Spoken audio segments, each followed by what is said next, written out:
qui s'est déroulé durant le week-end des témoins de Jéhovah à Villepinte, aux portes de Paris. Alors, gros rassemblement, des milliers de témoins de Jéhovah, 23 000, 25 000 selon les chiffres, au parc des expositions de Villepinte, au programme des discours, des représentations bibliques, mais aussi une cérémonie de baptême de dizaines de fidèles. On le voit là sur cet article de Libération. Si les médias ont beaucoup parlé de ce rassemblement, c'est surtout parce qu'il intervient 3 semaines seulement après une décision favorable de la Cour européenne des droits de l'homme en faveur des témoins de Jéhovah. Une victoire après 15 ans de procédures presque toutes perdues devant les juridictions françaises. C'est notamment ce que souligne Libération. L'affaire concernait un dossier très complexe de redressement fiscal.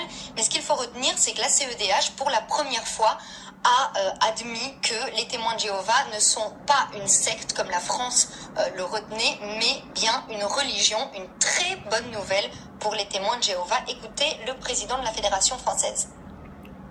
La décision de la Cour européenne des droits de l'homme donne raison aux témoins de Jéhovah et de ce point de vue, elle nous donne tout à fait satisfaction. Pour la première fois de son histoire, la France a été condamnée pour atteinte à la liberté de religion. C'est sans précédent. C'est donc une nouvelle victoire pour les témoins de Jéhovah. En fait, c'est la deuxième ces derniers mois puisque en mai, la Cour administrative d'appel de Paris avait autorisé la présence d'aumôniers des témoins de Jéhovah en prison.